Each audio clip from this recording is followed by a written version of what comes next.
Cover it. Let's get this all on. My medical is through here and I do have international travel insurance. Yeah, like $6,000. So how big you have to do that? Stop for a while, and it's just about how much but you really want to get after the US. It's like doing don't run through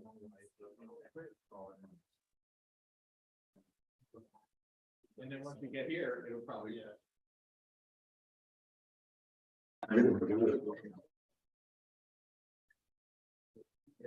I have to undo it because, you know, it's European, it's social. well, you know, there's a difference between saying that it's socialist and saying that it's imperialist. If you think about what insurance is, you know, it's a shared risk. It's the difference is that there's profit. Yes. Center that's making money for the social. The state makes money. Presumably that's why I'm not the idea. You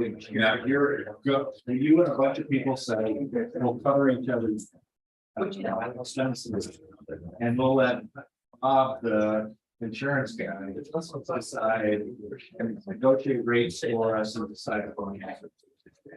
About the insurance guys. Yeah. Is and the best. The price of there. It is. And then, yeah. His own pay.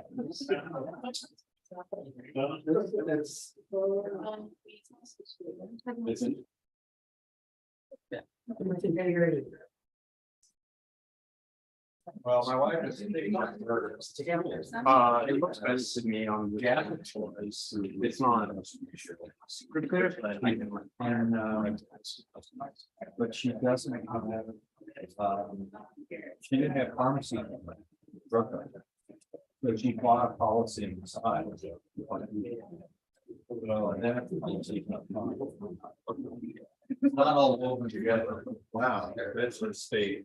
That's a state pension. At least the teachers. Yeah, yeah. And I don't know if the teachers in state are different. I think that it's, I mean, not the same, but it's the state law. State law. Yeah.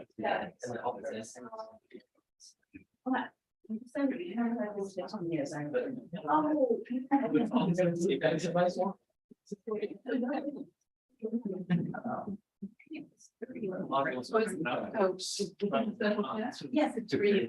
It's my neighbor Mary. I'm here. Wait, really? Yeah. I didn't know that.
Hello,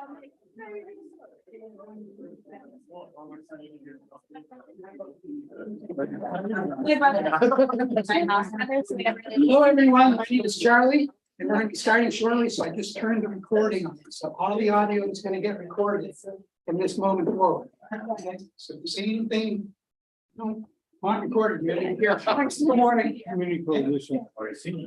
Nice to see you. Actually, we are actually going to start right now. It is exactly 7 o'clock, and we're a very exacting organization. How are you? Yeah.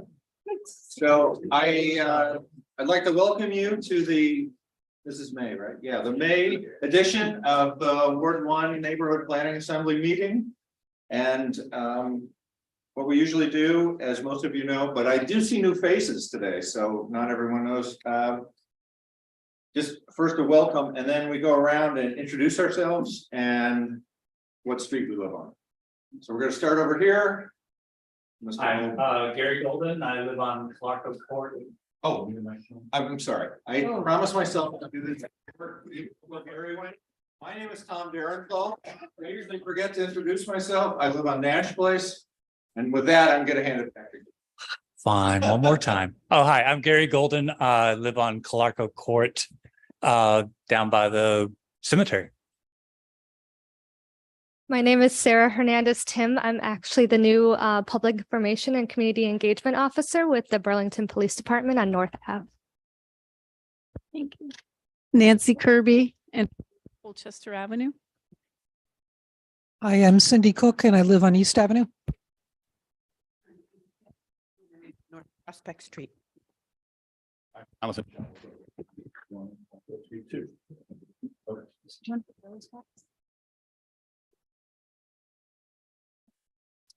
I'm Dave Cawley, live on Nash Place and part of the old East End.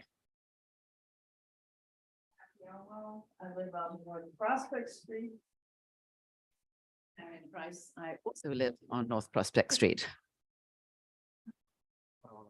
Yeah, actually. Samantha Ayotte, live on Chase Street and part of the old East End. Joel Collada, also at Chase Street and Old East End, Ward 1. Jesse Warren, I'm actually visiting from the South End on Hayward Street. Yeah. Yeah. My name is Tevin Goldberg, also visiting from the South End on Hayward Street. We're roommates. You are welcome to be here despite the best. Thank you. Hard to keep in mind. I'm Lydia Rooney. I am also visiting, but from Ward 8 on South Union Street, and I'm a member of the UVM undergraduate student government. I'm Amy Malinowski. I use she, her pronouns. I live on South William Street. I'm Carter Newbeezer. I live on Colchester Ave, and I'm on the NPA. I'm Emily Pickler. I live on Prospect Hill. I'm Carol Livingston. I'm on the steering committee of the Ward 1 NPA. So Fletcher, do you mind introducing yourself? Oh, yes.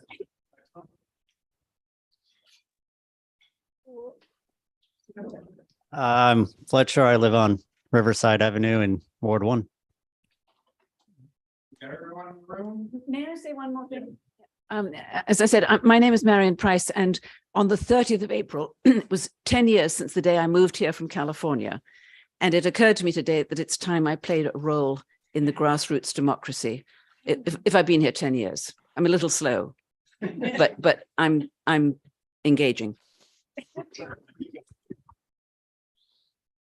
And we also have some people online. Sarah, you want to start? Sure.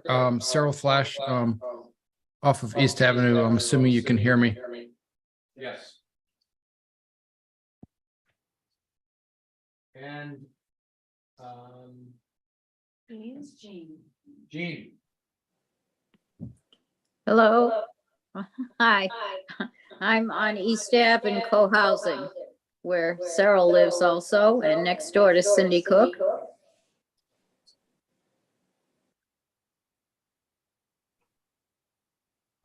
Sophie? Yeah, Sophie Coast, Chase Street, Old East End. And Earhart?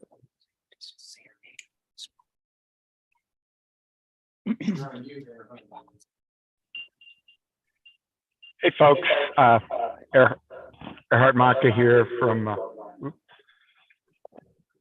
getting a big echo. You cut out Earhart. Yeah, I'm not sure what's happening with the audio. Getting some kind of echo. Anyway, Erhard, that sounds better. Erhard Maka, 60 Grove Street, live opposite Shemanska Park, and also member of the Old East End Coalition. Okay, and Sam. You're not gonna introduce yourself? Sam supply support for NPAs through CDAC. So he's one of the reasons why we have a Zoom call and that we're recording the meeting and things like that. And I missed somebody. Yep. I'm Catherine Verman from North Street. Okay. Did I miss anyone? All right, next is announcements. Anyone have announcements tonight? We'll start online. Anybody put your hand up? Cyril? You're on mute, Cyril. Yep, there you go. It just took me a second to unmute. So yeah, an announcement for a free film showing this coming Sunday, happens to be Mother's Day. Excuse me, 3:30 p.m. down at the Main Street Landing Film House. So the film is a Vermont film or a Vermont filmmaker, and it happens to be based on a rabbi from Brattleboro who takes a trip with a tour group of American Jews in Palestine to Palestine, Israel, and their reaction to what they saw. So again, free film, about an hour long, 3:30 p.m. this coming Sunday, Main Street Landing. Hope to see a lot of people there if possible. Thanks. In the room? Just real quickly, Barbara Shaw Dorso spoke to us at the last meeting. She left a bunch of brochures for us. She works at the Burlington Community Justice Center, and the program that she was part of is Conflict Assistance Program. Neighbor to neighbor, any interactions that you would like support and would like some help sort of thinking about processes for resolving conflicts. So those brochures are out by the sign-in sheet. If you also could be sure to sign your name on the clipboard, that would be great. Thank you. Okay. Other, Dave? I wanted to make an announcement. I found out this past week that the subcommittee for the City Council of the Transportation, Energy, Utilities Committee met on May 3rd. And one of the items that they had on their agenda is the intersection of Riverside, Coberry, it's called Coberry, Riverside, Colchester Ave, and Barrett. That was a intersection that was looked at about 4 years ago, I think, in terms of a study. And there was a recommendation that's gone forward about how to improve that intersection. And it appears that DPW is moving forward to try to get that project underway. So it will be in conjunction with the replacement of the Winooski Bridge. So, yeah, finally. So I just want to let people know that what's going to happen is that they need to reaffirm the design that was approved by council, 4 or 5 years ago. And they're going to take up the matter again on May 23rd. So the subcommittee hasn't made any recommendations yet, but I think they're looking to get a recommendation to move forward with the design that was put forward. So if you're interested in that, check out the committee. You can get to their through the city council website. You can get to their committee and get agendas and meeting notes and things like that.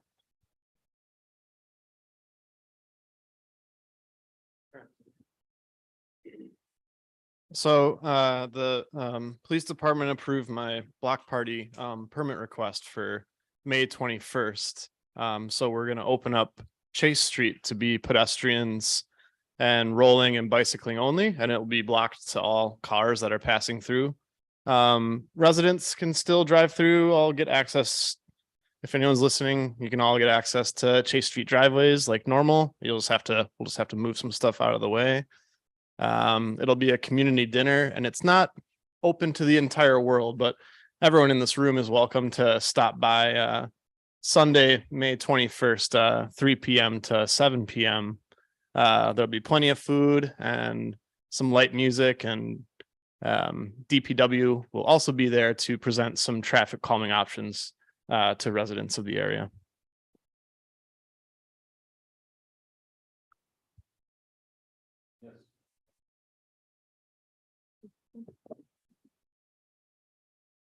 Hi, everyone. My name is Tevin Goldberg, and this is my roommate colleague, Jesse Warren. As we mentioned, we're interlopers from the South End, but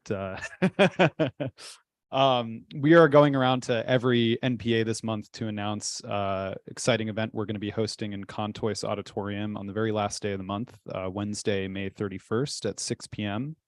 And it's going to be an information session on citizens' assemblies.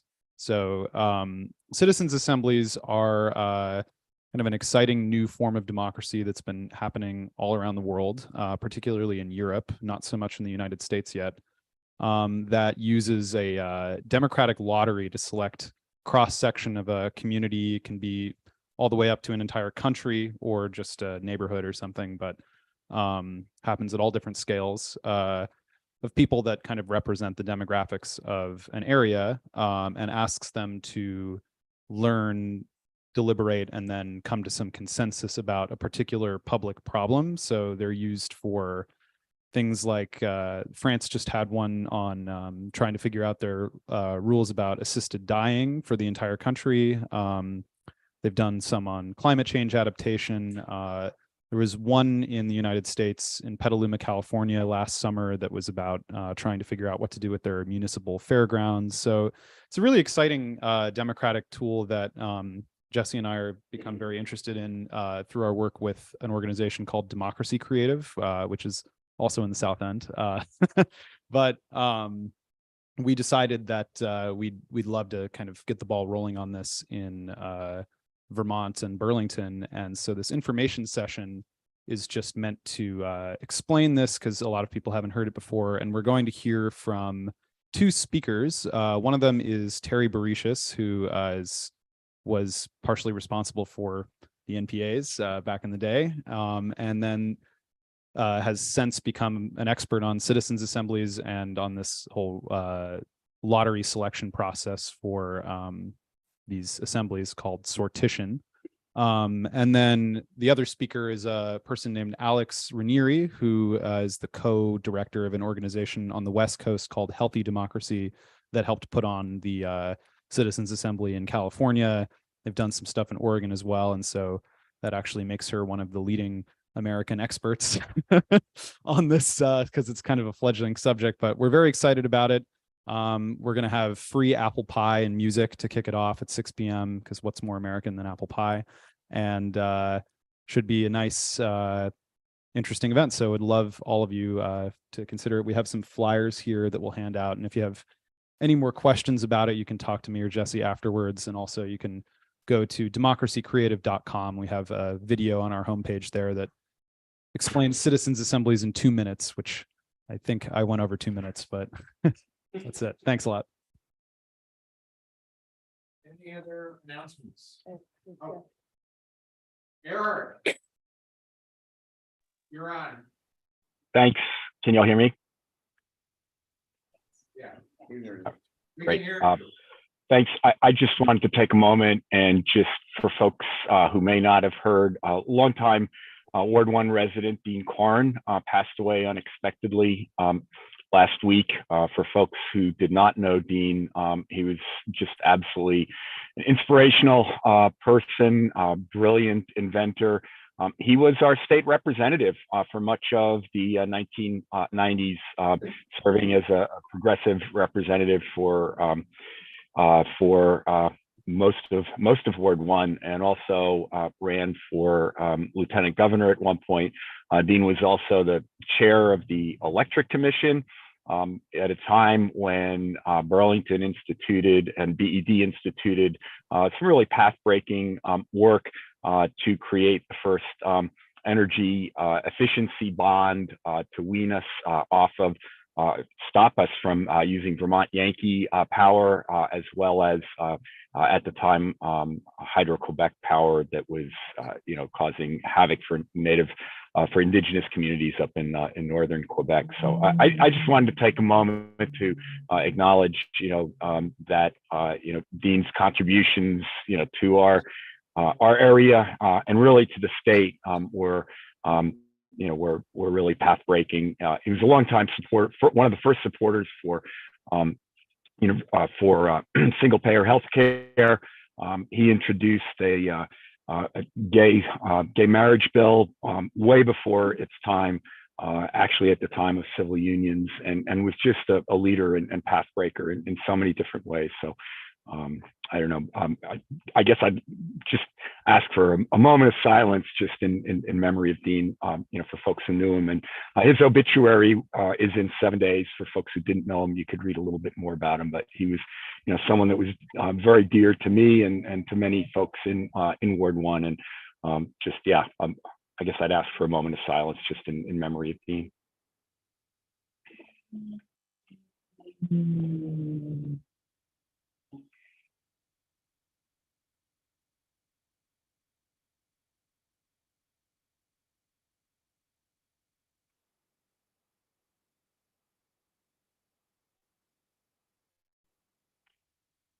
Thanks. Thanks, Aaron. Any other? Jonathan? Yes, I'm sorry to break the silence with this, but Carol and I, we are on the board of the Friends of the Fletcher Free Library, and this is less of an announcement and more of a I'm begging for something. We're looking for people who will volunteer for the Friends of the Fletcher Free Library, and there's a few places that we need some help. And one would be to serve on a finance committee, which might meet all of once a month, and maybe there'll be an hour for a meeting and an hour outside the meeting to prep.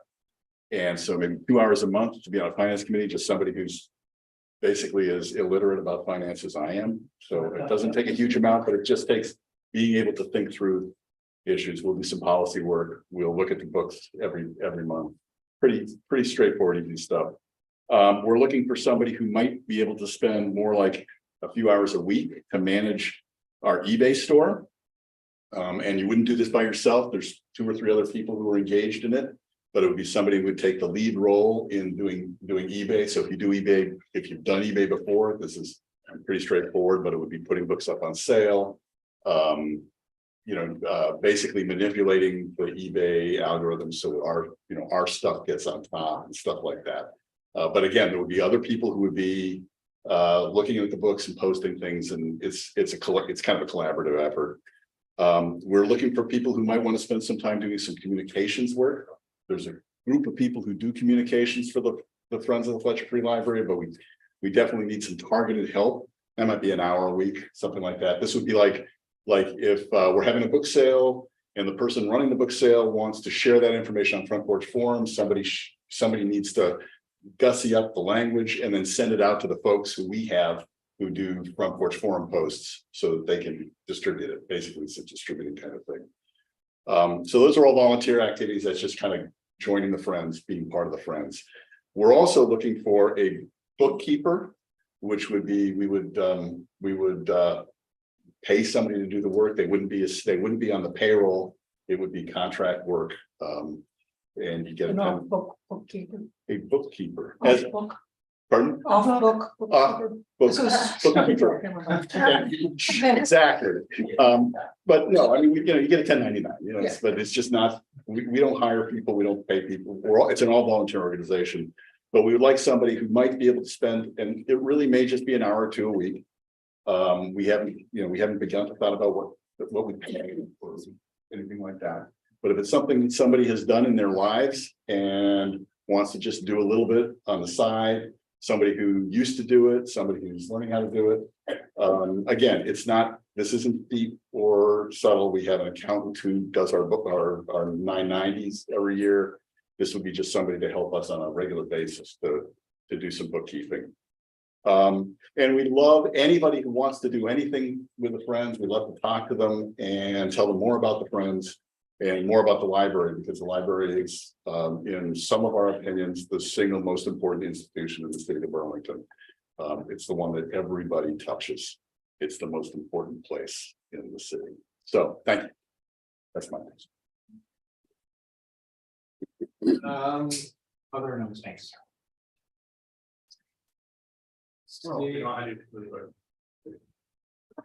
Just if you're interested in joining the Chase Street dinner, just email Chase Street Dinner at Chase Street Friends. Chase Street Friends at gmail.com. Yeah. Okay, I've got just a couple things myself. One is, I'd really like to thank Samantha for making lasagna tonight.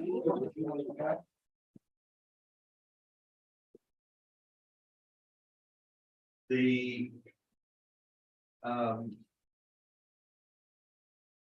other thing is that I want to thank Dave Colley for organizing the Old East End Green Up Day. How many green bags of garbage and things look better. And last but not least, I want to thank the city for doing a pretty good job at cleaning streets. I live on Nash Street. We sometimes have challenges with people participating, meaning getting their vehicles off the road when the street cleaners go to come through. And we did have pretty good success, and it actually looks a lot cleaner. It won't last, all right, we know that, but it looks really nice now. So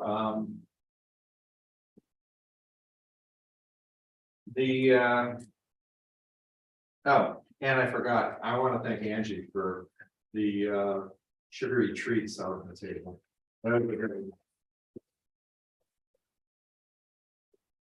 So that brings us to Speak Out, which is was it like a cousin of announcements. So if you have an issue that you want to bring up that we should discuss as a group, this is the time for it. So if you have an issue, and yes.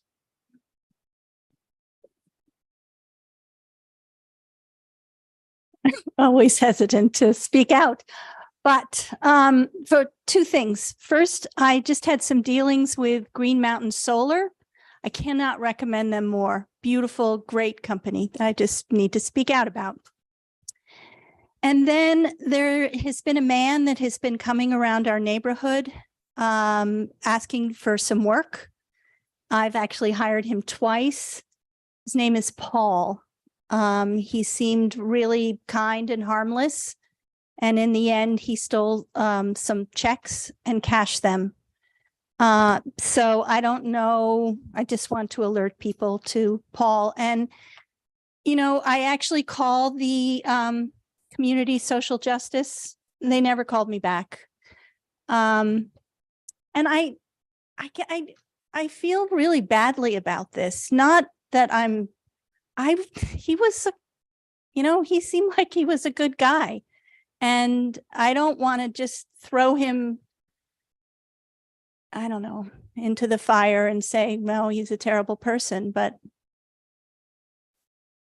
that was hard to hear that he had done that. He asked to help someone. They had their groceries out, and there was a checkbook on the groceries. He took the checkbook, went to the bank, put his name on it, and tried to cash it.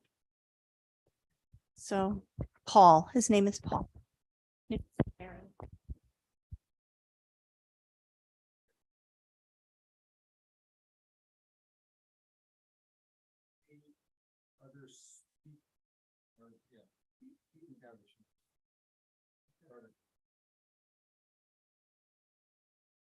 Well, yeah, Erhard, thanks for making the announcement about Dean. I was just wondering if you knew, I think Kathy, you said there was something in 7 days, but about services or anything like that, or? It's not a service, it's just that they're gonna have a memorial thing for him in fall, which is what it said, and it is today, the 7 days. It just came out. Oh, 7 days that just came out today. Sorry, Carter. Yeah, 7 days came out today. The obit says that there will be a memorial service in the fall to be announced later. Okay, and you had to speak up too? Okay. Is it out of line to ask identifying descriptor of Paul? I don't want to overstep the boundaries of what's okay to share, but any kind of identifying descriptor would help. Yeah.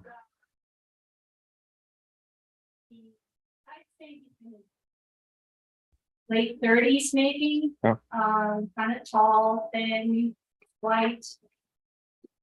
He was very friendly, and he actually really helped me shovel snow when I was kind of desperate one day. He got off the bus and came and helped me, and I don't know. Tall or short? Tall. All right. Okay. Clean shaven.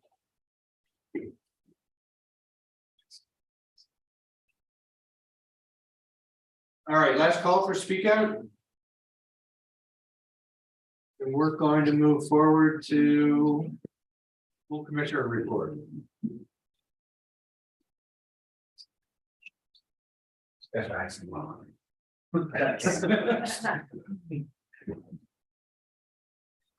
Good evening. I'm Gary Golden. I'm the East District School Commissioner as of a month and about 5 days.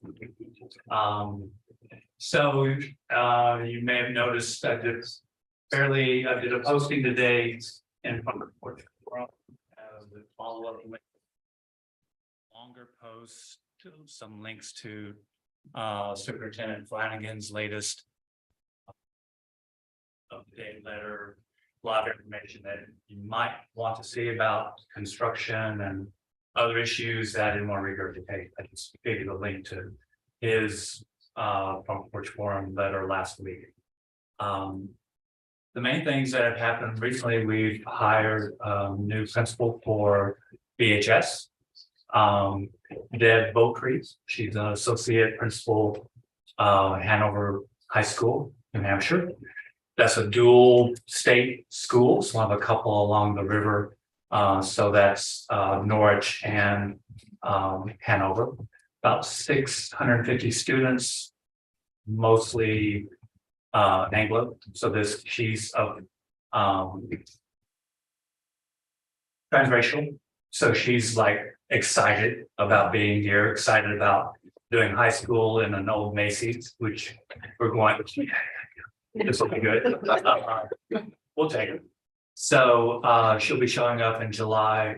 Amy Mellencamp, who's back as interim principal, will be working with her this summer, and Tom Flanagan, the superintendent, is looking for mentors for her and for a new assistant principal who's coming from being principal at Edmonds Middle School. So, and there's also new director of guidance counseling now. Director of counseling, Cassandra Doherty, coming up from Memphis, Tennessee. And there'll be another couple of hires in that department as well.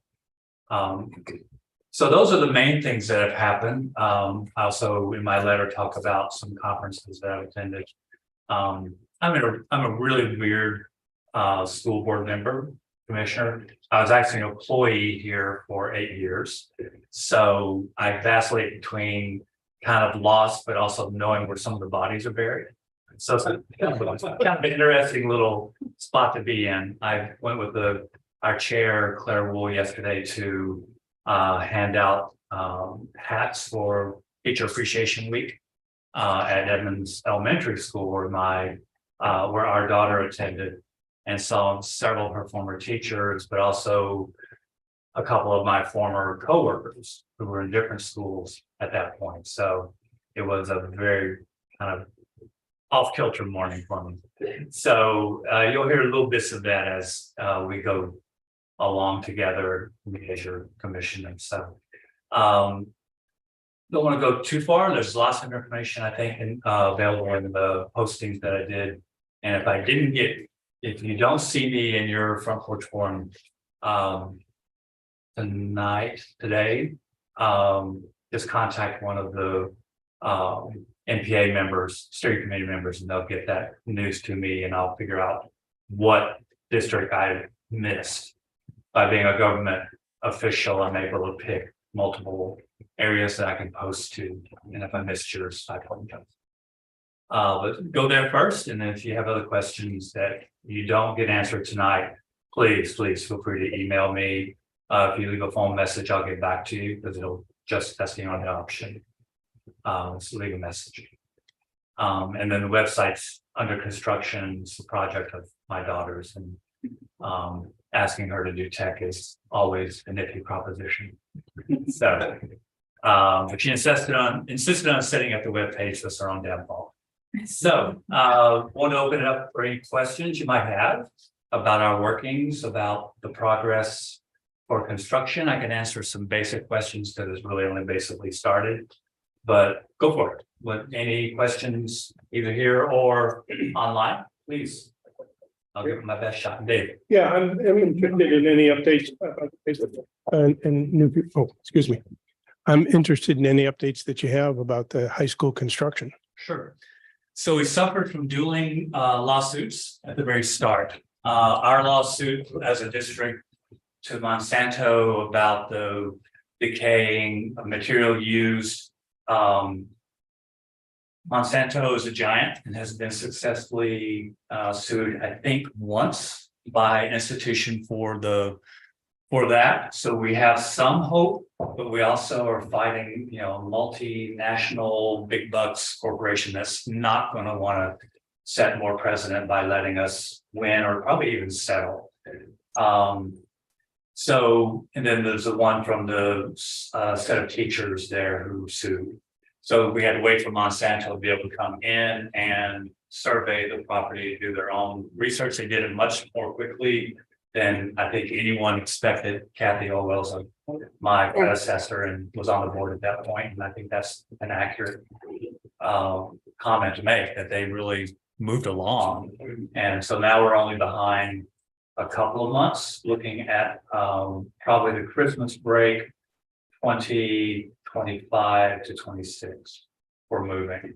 We're hoping to do that summer, but these couple of months knock that probably out of the ballpark. So that's too much time to make up. We're within the accepted margin on budgeting so far. A couple of bids are coming a little higher than we might have wanted, but it's still within the contingency. So that part's going pretty well. We have another round of bids to go out this summer. We've had to postpone repairing the football field, which is 15-20 years old and getting to be pretty bad shape. Injuries are starting to be a concern, but that's going to be next summer. We just couldn't bid it out this year. No one was there to do it per our specifications and our price range. So the joys of AstroTrain, basically.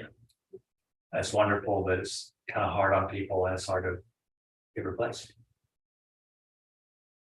I think that's about it. I mean, it's ground's broken, but it's still, they're still mitigating the ground debris and the contamination. They're monitoring the seepage. It's going to go toward the lake. There's no gravity. It's just gravity. It's on the hill above the lake. It's going to seep, but they know, and so they're going to be scooping out more debris to process, and they're thinking it will dissipate before it can reach groundwater and lake water. It's not less figuring about. I got a question. Yeah, you said that some teachers are suing. Are they suing the school, Monsanto, or both? Monsanto. And are they Current or former teachers? A bit of both, I think. Bit of both. Mostly retired. Former. Former, okay, all right. Just some health concerns that they've had, from long-term, their claim is long-term exposure. I think some of the conditions are pretty consistent with what the science tells us about extended exposure. So they, again, you know, they're using a firm that's going to be up against a giant. So we wish them luck, but you know, so I think it's a good case. And it hasn't really. We're trying, I think there's some level of cooperation without being directly cooperative. It's two different suits, but their timing worked out as well for our suit. So it only, you know, both of them held up the process on construction. But, you know, wish them luck as well. The other question I have is about parking. Apparently, the school parking lot has been used to the advantage of people going to North Beach, which may or may not be still closed. I think that's been an issue for like years. So, you know, the city's involved in that process. I'm not sure it's as huge a concern for us now because students aren't there. But it's off limits for parking. It should be, it is, but there is parking along the street that's still available there by the football field. Yeah, it's, you know, they're aware. It's not something the school districts are really going to get involved in. They'll bump it off to the city. Okay. For their vultures. Hey, Joe. Is there public documents to see like the blueprints for the school or general layout and plans? Yeah. They're online. Yeah, so if you They're go on to the the school district's website. yeah, Okay. if you go to the opening site, Yeah. there's a sidebar that's going to have a lot of those. You have trouble with it because I've had trouble gathering when I was trying to gather documents for Jonathan and Angie's friend. I finally just called the main office and got it from them. So let me know if you have trouble. You've got Carol's email. You can get it to me through her. My email, if you want, is just ggolden@bsdbt, Burlington School District, Vermont, .org. Thanks. All right. And I'm on there often enough. Hard to think a question. No, it's not in line. Any other questions? It's a great group of people. Tom is wonderful as superintendent. We are so freaking lucky. He's a great guy, and I think what he says is what he's going to try to do. You know, he's got good plans. We're moving really well into strategic planning, which is new for the board. We're doing policy governance, which is not my favorite, but it works in this case because he's true to his word, transparent, and he's got a fairly good staff behind him. If you don't have those things, policy governance is sort of a nightmare for you as a board member. And we're always had that whole budget issue. You know, we are aware we're an expensive part of your lives. And I think all efforts are made to cut costs when we can, but not affect, you know, schooling. And, you know, teachers are expensive. I'm a former one. That's a big cost. But if you want skill, you're paying for that. So that's sort of what we're trying to balance that. We're not a district that limits. Many districts will say bachelor's, 3 years of experience. That's sort of the sweet spot financially. But there's minimal skills there. Burlington's not like that from my experience. So please feel free to reach out to me either phone or email, and I'll let you know when the website's up and running. Thank you all. Thanks. Next, we have city council updates, and Tim, you're here. I'm here. And I have notes. So let me bring them up. Okay. And I know Zariah was had work. But I know she's intending on coming, so hopefully she will be here soon. But I'm happy to get us started. So for those of you who don't know me, my name is Tim Doherty. I am the city council person for the East District, which is this ward, and Ward 8 combined. I've also only been on city council for about a month. And let me give you a little overview of what I've been doing. But then Carol and Carter and others asked me to specifically address question regarding graffiti. So I want to spend most of my time tackling that because I have some news and some information on that that I think will be useful. Since being on the city council, I've attended my first 2 city council meetings. One of which I did remotely from Portugal. We were on a family vacation, so that was fun and exciting to do it remotely and time change.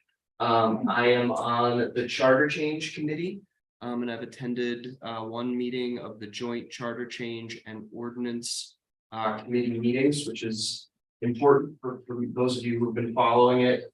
The police oversight issue is being addressed in the first instance through that joint committee because any police oversight changes that are going to occur are going to occur probably going to impact certainly ordinance, but potentially charter change as well.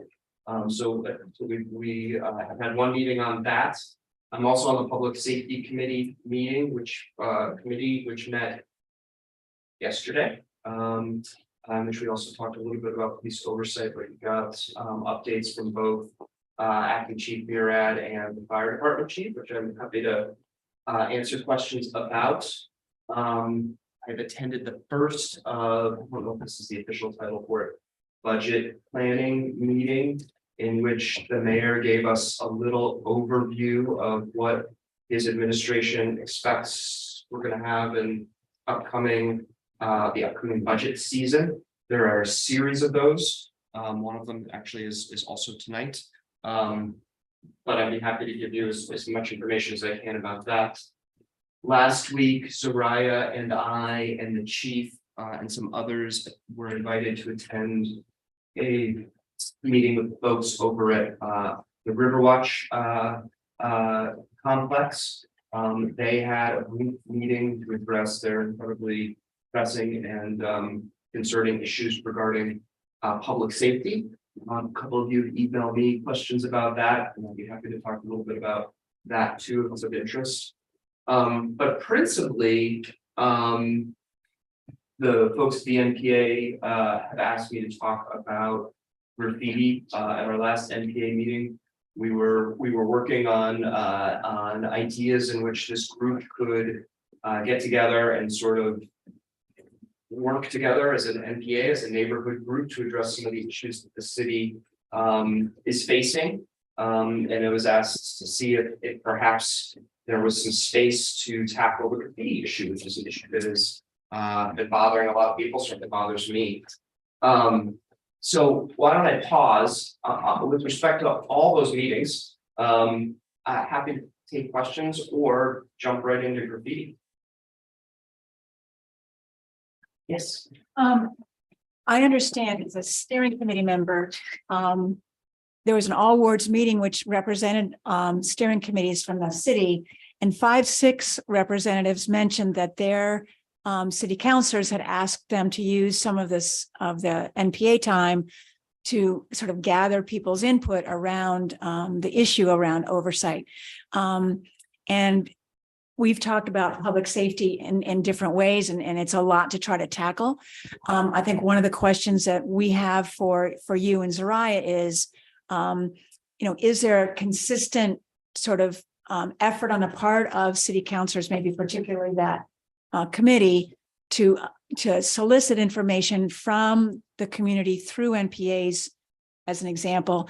Is that being done in a consistent way? Is it being done in a is everyone being asked that? And on top of all of it is, what can we do to support you and Soraya in terms of getting you information that would be helpful to be making the decisions that you're making? Yeah, it's a great question. I think I had thought, and I because I don't know exactly what happened in the Ward 5-6 NPA, although I was invited to that. I couldn't go because I didn't know one of these meetings, but I had thought that NPA itself had scheduled an NPA specifically to address public safety.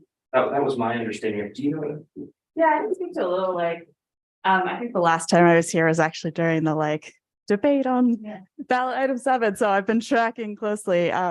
So basically, on February 6th, the city council passed a resolution that said, we urge you to vote no on this, and also put forward a timeline where they said during the months of April and May, there would be robust public input. And then by June 1st, they would put forward like any proposed changes to city council for them to look at. But we got through a lot of April and there was no meetings. Basically, it was, I guess, hard to schedule. Ben Travers and Jean are the sort of main chairs of the committees that are doing this joint meeting. And so Ben pulled together the first meeting, and unfortunately, it was at the same time as that NPA meeting. That's right. And so it was kind of a conflicting thing, and it was a real bummer because I think me and one other like neighbor citizen were like really the only people there. But I would say if you're interested in like being involved in it right now, there are 3 other meetings that are on the books. I can pull up what the dates are, or if you have them. But folks are welcome to come and like listen in. But also I think a big thing that I was pushing for in that meeting when I had moment to give comment was like, how are you engaging the public? Like, is this it? Because looking around, and this wasn't even on Front Porch Forum. And the NPA meeting was. So I gave a bit of pushback on that. And I think the response is that they're going to try to push out the timeline because June 1st is like impossible, which we all knew when they passed the resolution anyway. But so it's now probably going to be closer to like September. And then it seems like there's going to be a bit more effort around public engagement, but that's probably if we keep the pressure on. So anyways, that's my 2 cents. And do you know, Amy, was the genesis of the Ward 5, 6? My impression was that came from the NPA itself, like the NPA itself decided, we want to have this meeting. The city council was present. Is that the way? I think was my understanding as well, but I think there was a bit of confusion because for a little bit I was like, oh, are these the same meeting? Like there was confusion, I think, but I think it was from the NPAs. Can I ask a quick question? Sure. What form of citizen input is city council expecting? You're expecting like a list of concerns or a weighted list of concerns or potential what we think they're, how these things could be addressed? I don't know that there is a specific set of expectations that specific. I do think though that, and I don't want to overstep my boundaries, but I would encourage our NPA steering committee to strongly consider following in the Ward 5, 6 footsteps and scheduling and devoting an NPA directly addressing this. I think it's certainly a big enough issue on all of our minds. But I think I would find that very, very valuable. Okay, I guess, hi, Soraya. Hi, getting here. So we're sort of launching into the issue that we've talked about that you mentioned to us as well, that public safety and just how do we tackle that? How can we, basically, I think the major question we have is how can we support you and Tim in the work that you're doing representing us and trying to grapple with a very complicated issue. So even if we say to the steering committee run a June meeting on public safety, it's like, I don't even know how to start having that conversation. I mean, graffiti was our way to sort of get at it a little bit in a wild sort of way. So I think we're really looking for direction from you, and maybe 5, 6 can give us some sort of model for it. But I think we really want to be sure we're doing what's useful to you. Yeah, so I didn't go to the 5, 6. I think we had a different meeting, maybe the ordinance meeting the same day. But I think that there's like so one, we're tackling oversight right now, which I think is what brought up this conversation on the city council. Like there was so much input that was given on that, and we had a vote, but like how do we get broader input beyond that? I think that it's like there's like I think 3 or 4 big topics that I feel like we want input input on. I'm always happy, it's like, I'm always happy to be a facilitator at any of those meetings, and I think I'm, as a professional facilitator, pretty good at like keeping the things out. I think for me, the big thing is getting more voices, because as much as I love you all, I see your faces a lot, most of you, not all of you, there's a few new faces. And so I think getting community input that's like not just the same 20 people that have already given so much of their input, not that it's like that's not valued, but I think how do we get more voices to come to that meeting? And I do think public safety is one of those issues where, like, you know, we just had an NPA, like, HOA meeting at Riverwatch like 2 weeks ago, and like 80 people came. So I do think it's something that if we work together, we can get, and that's just from Riverwatch. So I do think if we work together, we can get more of what comes out. And I think that would probably be the biggest ask. And then I think like Tim and I or some of the other counselors can definitely work to be like, here's what we want to know about and structure some of that. And I'm happy to facilitate too. My sense from the Riverwatch was that it was not, that a lot of those folks are not NPA regulars. Correct. Yeah, definitely not. Certainly don't have the 80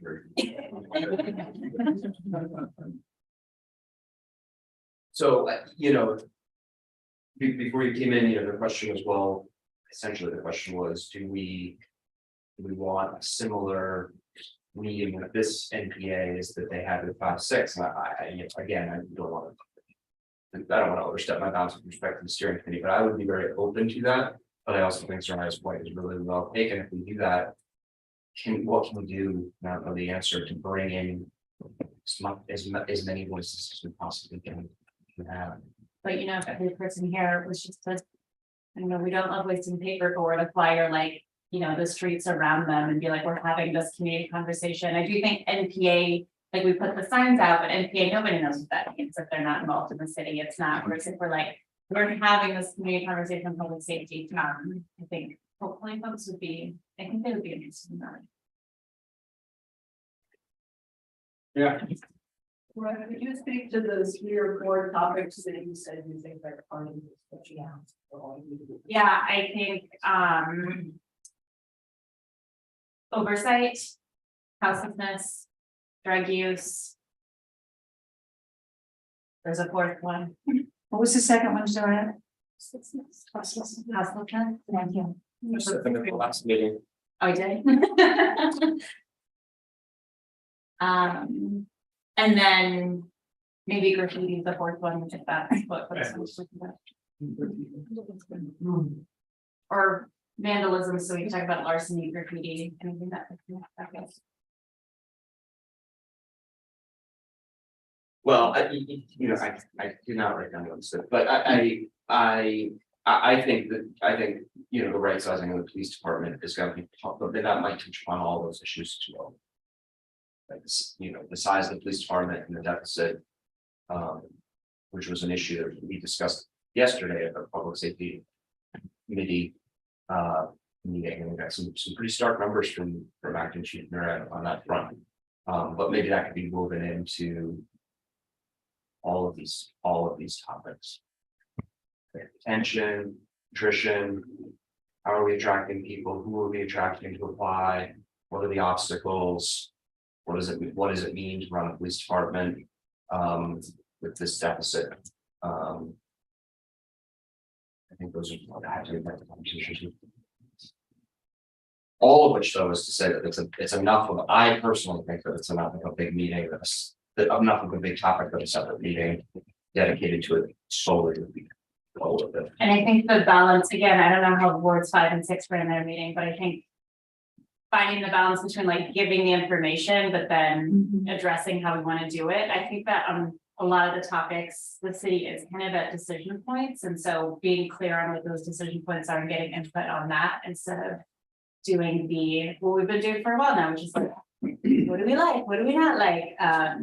So I think that would be the most helpful. I don't know that we're going to be at decision points around all of those things, but I definitely know that on oversight we will be, and then I think on houselessness we will be, and then on I don't think it's as much. I think the city's kind of aligned with what it wants to do on drug use. And I think it's just a matter of making it happen and getting the state to be on board as well.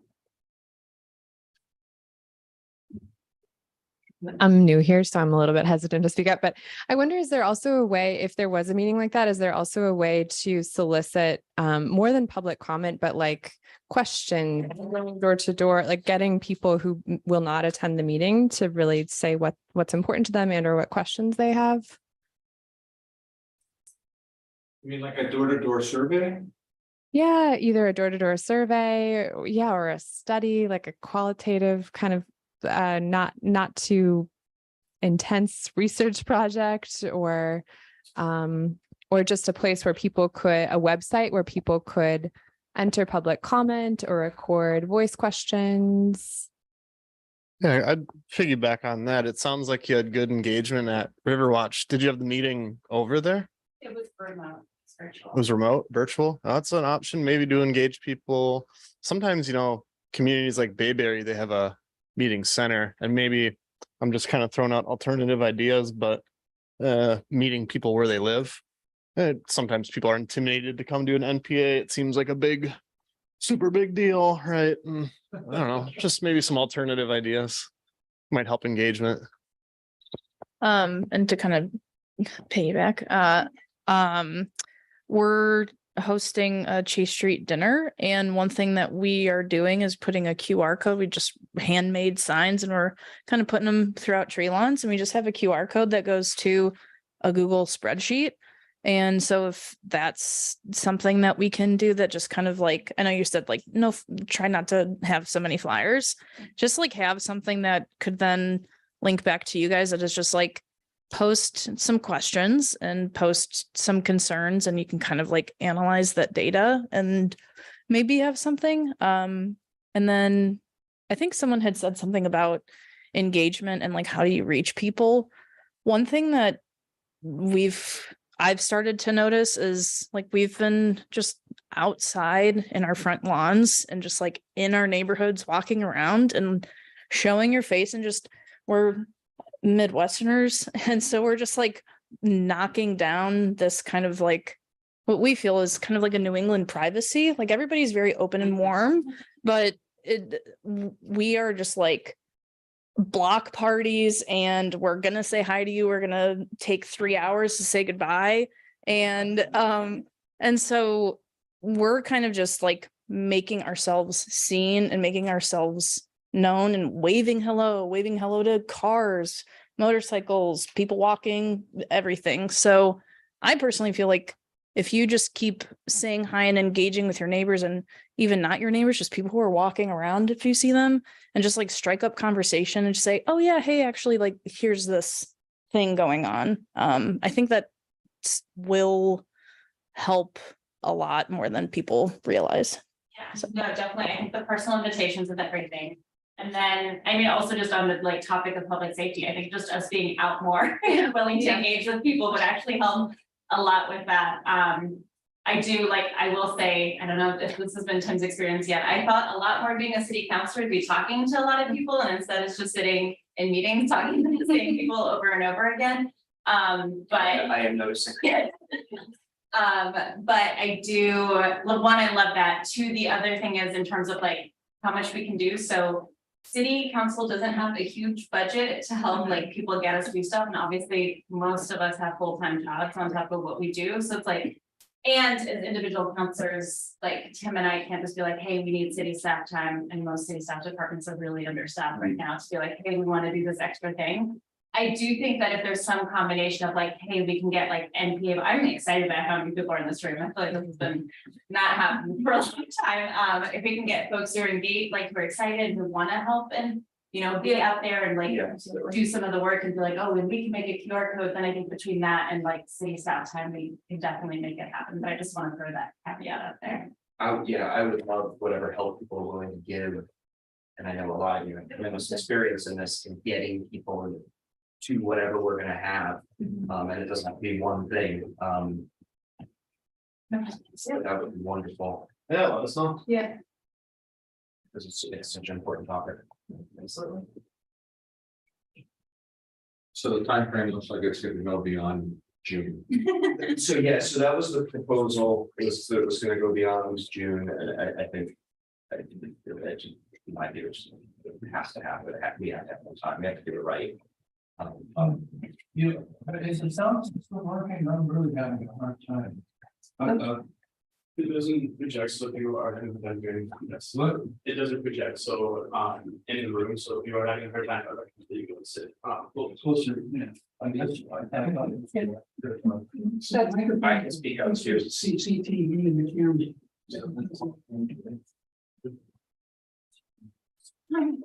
Sure. I think it's serious and civil, so people are talking and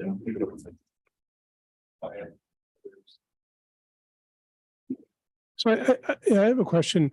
So at this stage, has there been any new proposals put forward about oversight since the vote that took place? Or are we starting at ground zero on oversight? What's taking place? So before the vote took place, the city council passed a resolution encouraging folks to vote no on the resolution and what we would do if they voted no. So that process has started being in place. So ordinance and charter change are meeting together to create a new proposal to get it on the ballot by November. So there is another process. There's no proposal right now per se, but I know we've got 2 more meetings, I think already, one more in May and maybe one more in early June to talk about it. Is that right? I think we've got 2 more. Yeah, there are a lot of meetings on the books. For example, hasn't there been some proposals to provide more authority to the police commission? And I haven't seen any details about what that means. So no, at the last meeting, I tried to get folks to pin down to at least like what we could agree on. I think we didn't actually take a straw poll or anything, but I think most people are aligned with focusing on the police commission for more authority. Maybe writing it vaguely enough. We haven't decided on that yet, that in the future it could be a different body so that we're not holding ourselves to that. But so my assumption would be is we're going to focus on the police commission and we're going to focus on in terms, so the last proposal only focused on external complaints, so citizen complaints, but also having the police commission look at both internal, which if you read the CNA report, our internal processes are a little weak for what officers can do to file internal complaints. So having that be kind of the second round of HR mechanism for the police commission for that. Sorry, that was hard to explain. No, it was useful because for me, coming to a public meeting and just expressing ideas and sort of rehashing everything that's been going on for the past 3 years, that doesn't sound like a lot of productive. I think that if at this stage, if leadership, either from the police commission or from the mayor or from the council, have ideas that they want the community to reflect on, where are we headed? To me, that would be a lot easier. You'd get a lot more comment than if it's just coming back out again with general ideas and general questions, and frankly, a lot of belly aching.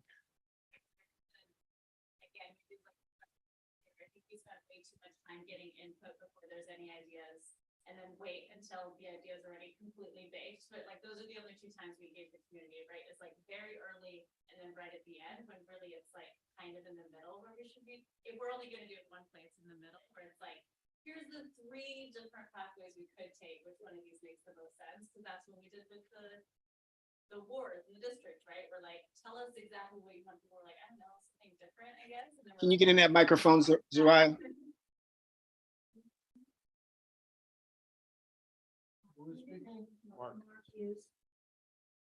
I was just asking you to get in the microphone, please. Oh, okay, sorry. It's not only Zariah, it's been, the audio's been spotty on and off all night. So, but thanks. I was just gonna put it in the chat to Charlie. But thank you for Mark for speaking up. I don't think there is a chat. We'll do better. Just real quick, because it came up a couple times. The next two meetings are Tuesday, May 23rd at 5:30. It'll be in person and also virtual. The in-person location is TBD and the Zoom link is TBD. I would recommend if you want to go, just email Counselor Travers and say, give me the details because I don't know where they're being posted really. It's on board docs, but sort of not really. Okay, Tuesday, May 30th is the third one and it's at 6:30. Same situation. Excuse me, is that the Public Safety Committee that you're? The Ordinance and Charter Committee who are looking at that. Ordinance. So it's a joint committee that's working on this process. Typically about oversight. Yes. That's what they're working on, not the board things, just. Correct. Oh, okay. Is transparency of like information sharing with the council and the public fall under oversight in that conversation? Because I'm thinking specifically about like there was. Could you speak up? Oh, yeah, sorry. Well, I'm just wondering if transparency falls in that bucket or that's a later conversation, because it feels like, not to get into the conversation, but like one of the frustrations I have is like, there was information super pertinent to this discussion in the ballot item that was like withheld from the council and withheld from the public before an election. And that seems to me like pretty key to having like an honest community conversation. I don't know. I think that will be part of the conversation in terms of, I honestly, what I think will happen is that the Ordinance Charter Change Committee will have kind of one topic at a time, is at least what I'm hoping will happen, because otherwise we're not going to pass anything. And so I don't know where that will fall in the order, but I hope that a more empowered police commission could be part of that mechanism. And I mean, it is, that's all I'll say. Thank you. About the graffiti? Before we do that, can I ask just a quick question? If the police commission is more empowered, does that require a charter change? It doesn't, just some parts of it, yes, some parts of it, no. So what's in the charter right now is the disciplinary authority, so that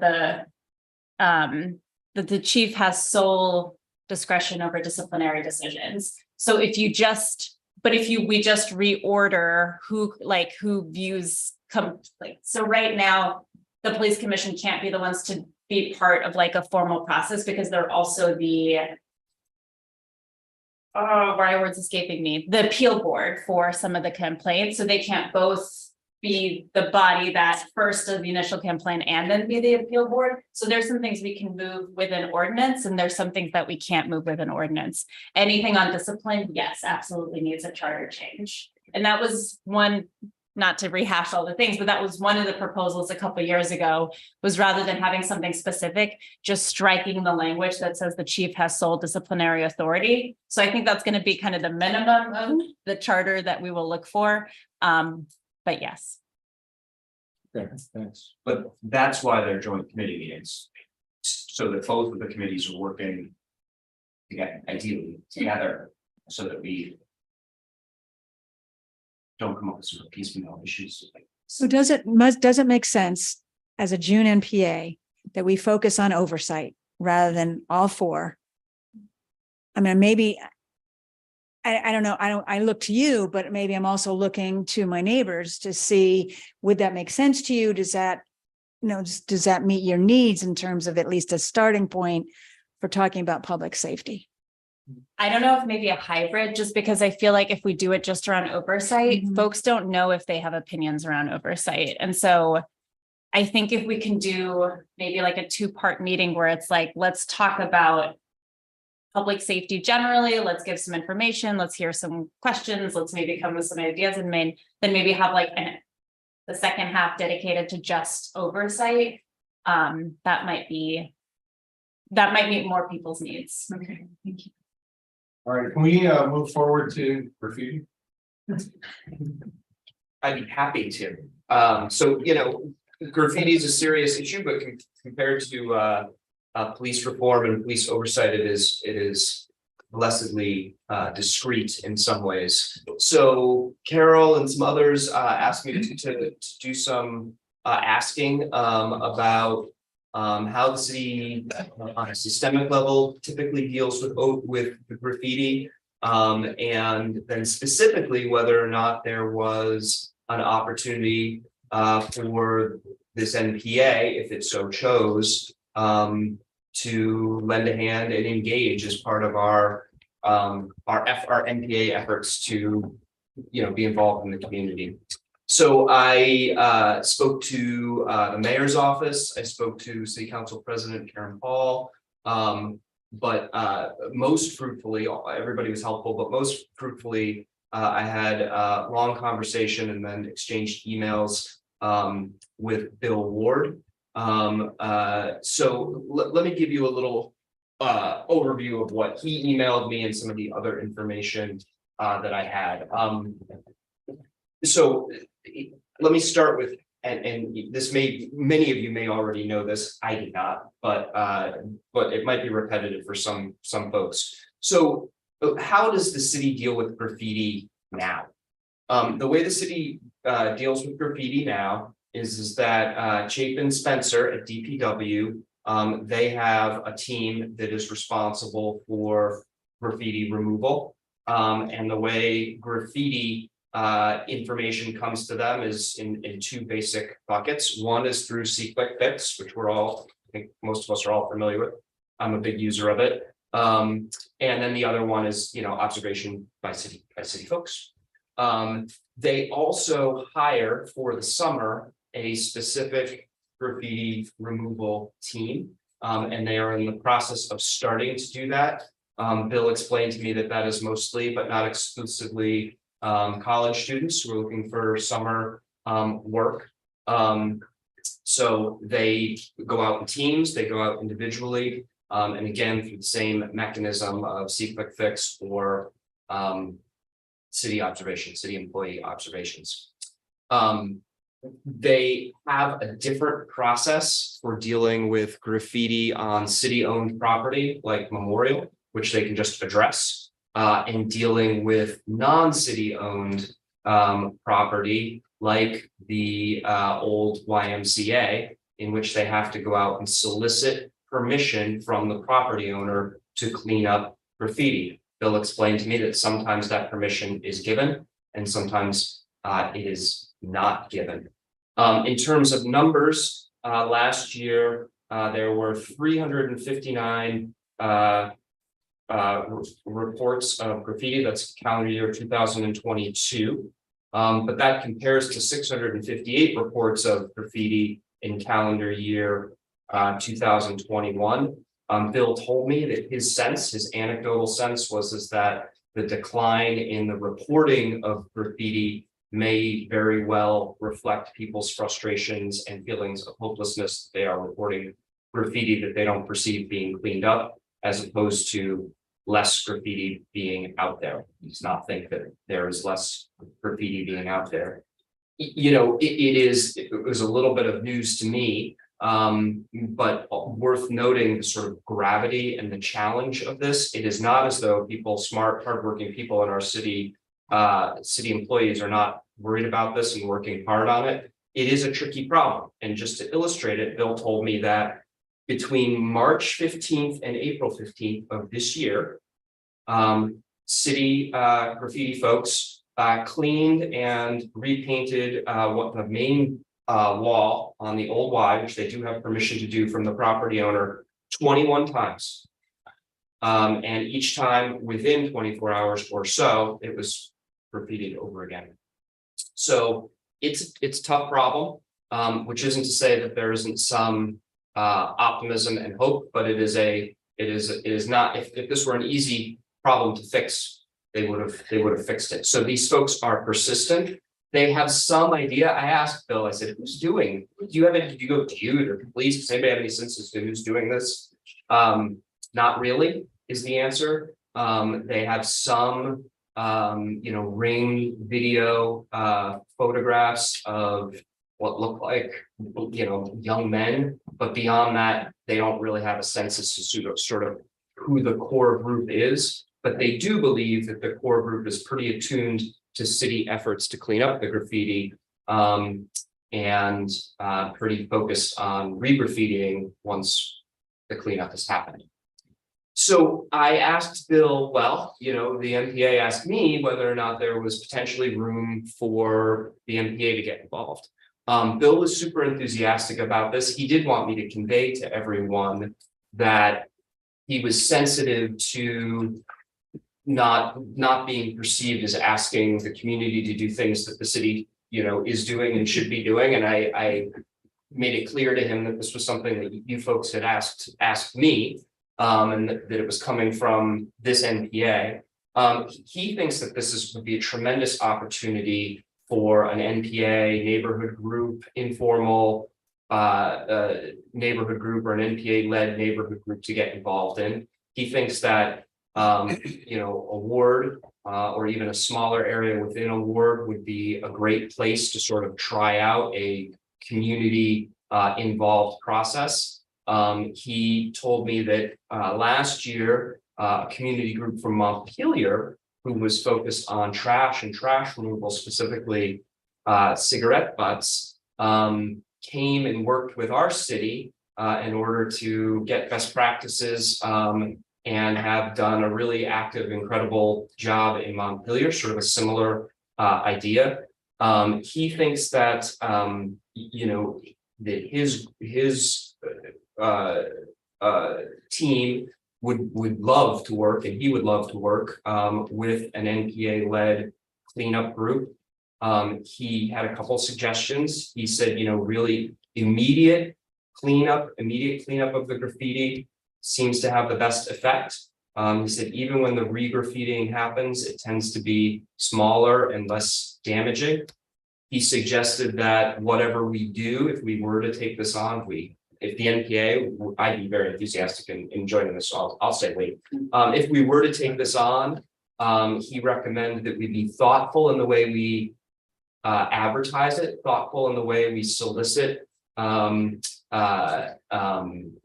participation, because he did think that this group of people who were really into graffiti would respond, and we would want to kind of minimize the way they responded.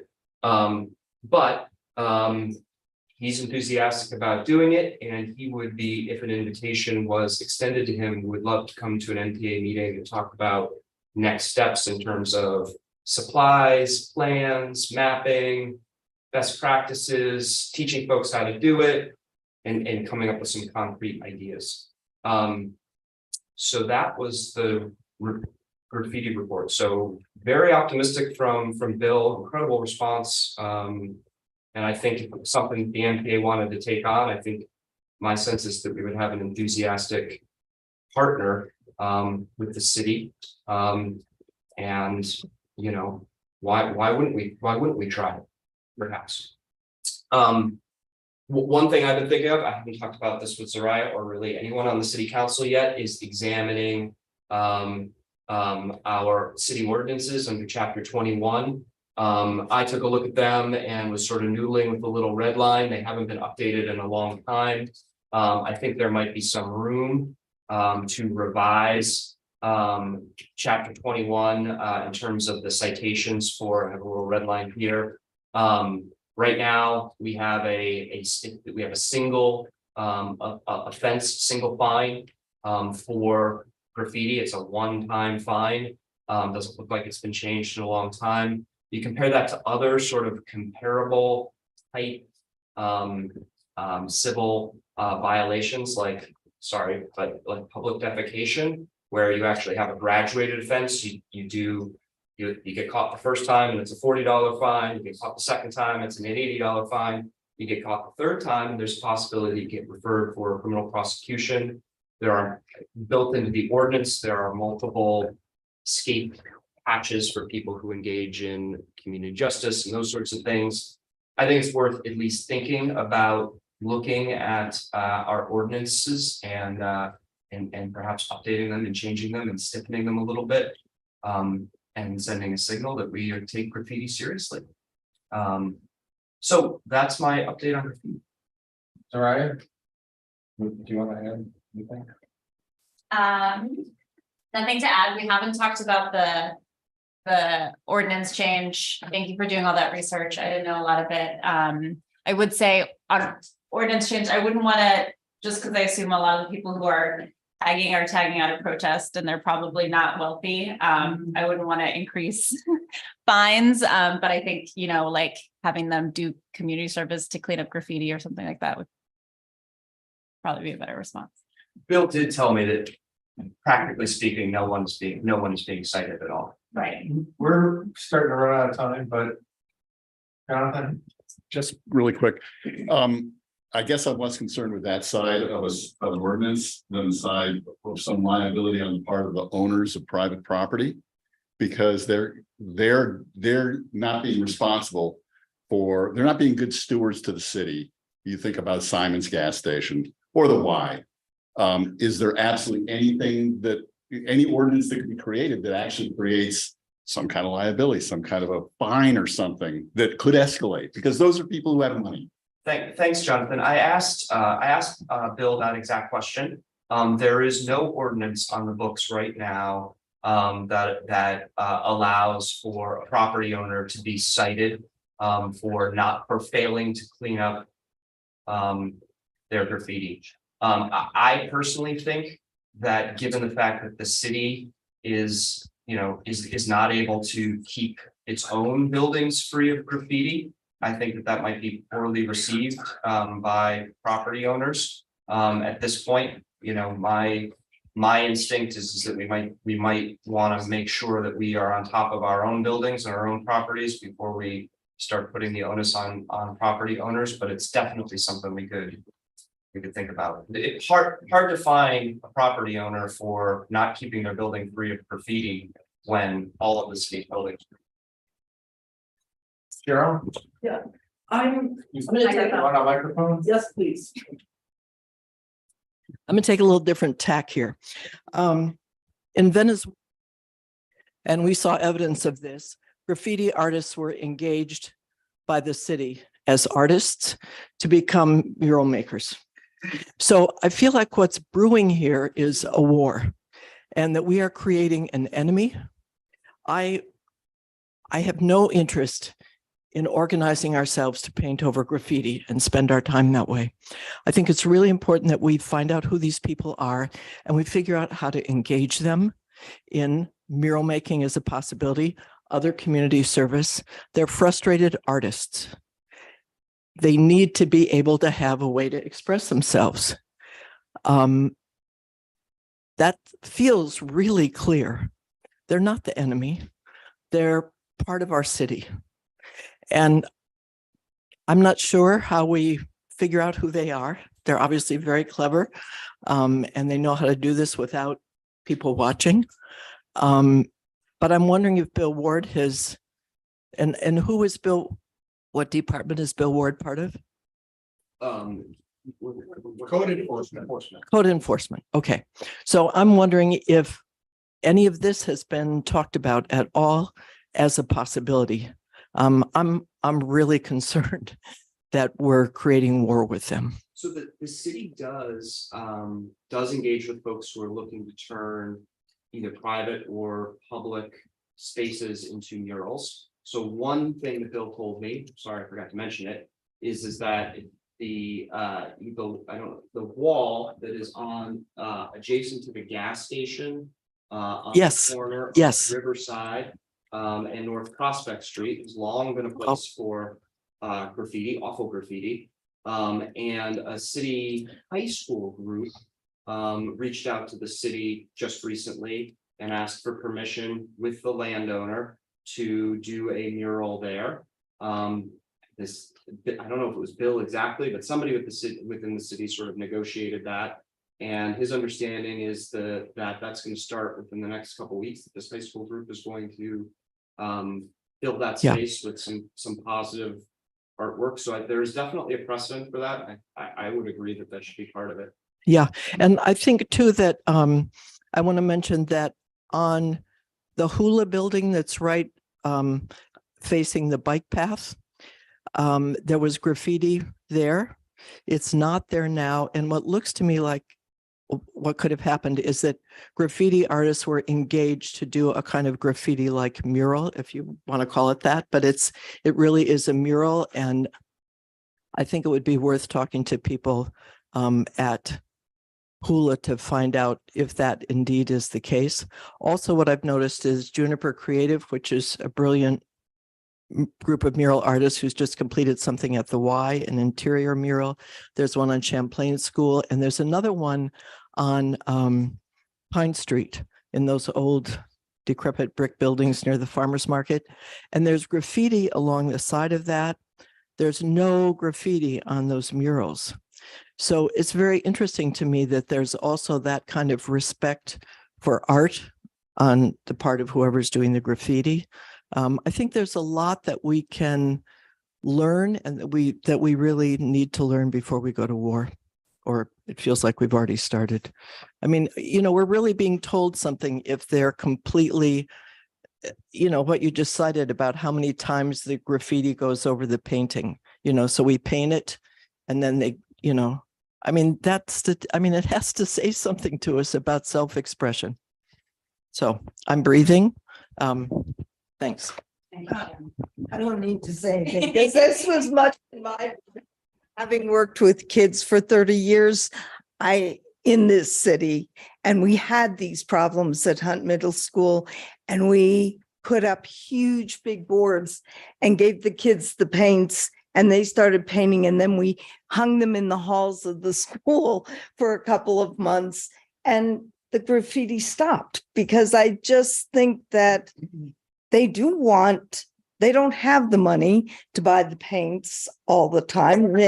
They spray paint just a little bit, but if you gave them enough spray paint to really do a beautiful project, they might do it. And I mean, I've seen this stuff in Argentina, was it that she was? Venezuela. In Venezuela, big, huge walls of these things. I just feel like we can use a more creative way and get the kids involved, because I'm sure as high up at that stuff is, it certainly is no adult that's doing it. So, it's some kid who's very agile and athletic. So Sorry, you had something you wanted to say. Sorry, which is just, I think I was supposed to give maybe it's not true. I've got lost in the emails. I think I was supposed to give an update on folks experiencing homelessness. We don't have time, so I'm just gonna give the briefest of updates, which you've heard me say it. We have many more folks experiencing homelessness than we did in 2019. With the motel program ending, we also have folks who are camping all over the place. We've got quality of life issues that are happening with that. It's just a problem and it needs to be addressed, I think, is the conclusion. It's not safe. City staff are exhausted by needing to remove campsites and not giving people any alternatives. Folks are exhausted by being told to move but not having anywhere to go. Neighbors are exhausted by feeling like they are living with us without having any alternatives. So CD&R had a few conversations around this with city staff, with community outreach workers, and with the Jim County Homeless Alliance. Based on that, we feel like some type of sanction camping may be the best solution, so we can aggregate the services. We need to do more research on it. There's a resolution on the city council agenda on Monday that I wrote that CD&R sponsored. I think it's going to be more contentious than I thought. Tim hasn't seen it yet. Most of his Democratic colleagues have, but I'll send it to you. I think it's going to be more contentious than I thought. So if folks could just come out. This is basically just asking CD&R to do research in anticipation that this is happening around how we need to update our policies and what we can do in terms of providing amenities in the short term. So that's my very, very quick update. Thank you very much. Thank you. We're gonna. I just have one more thing to say. I just really want to thank Tim and Zariah for the work that you do. That's obviously very complex. It's huge, and you have an entire other different lives. So I just want to say thank you publicly.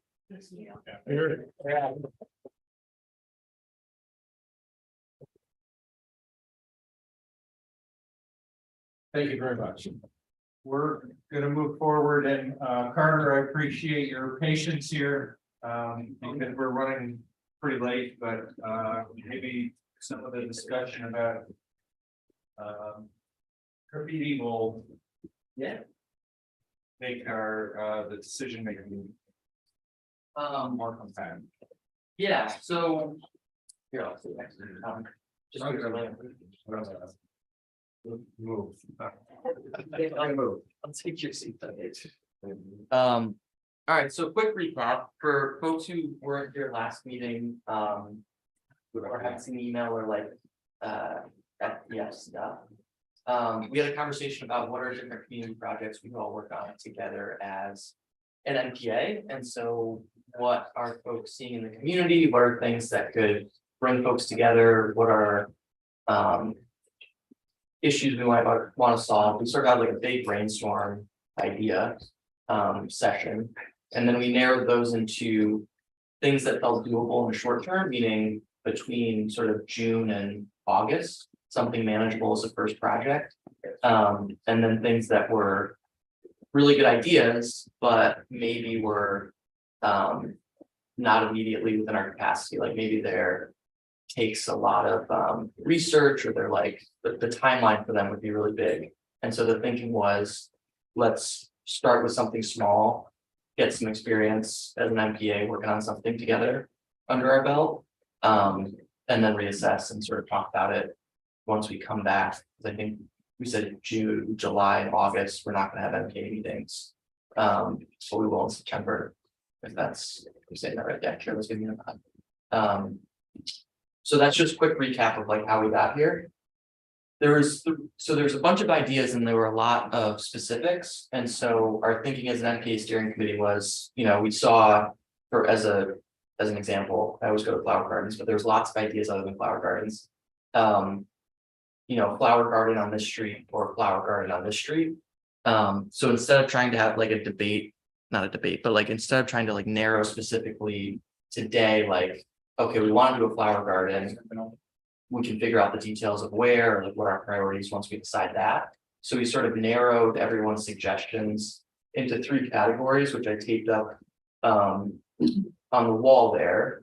And quick plug for our email list. For those of you who aren't on our email list, we sent out sort of a wrap up of what I just said. So you should sign up. If you signed in, you can get on it. But so there's 3 like main categories that sort of came up.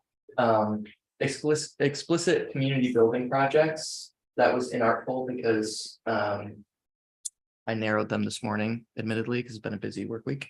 But basically what that entails, or what we're talking about in that category is, you know, there's ideas for block parties on Chase Street. There's ideas for bike blasts where we come together and ride bikes, or I think that's what 350 calls them, but bike rides, community bike rides.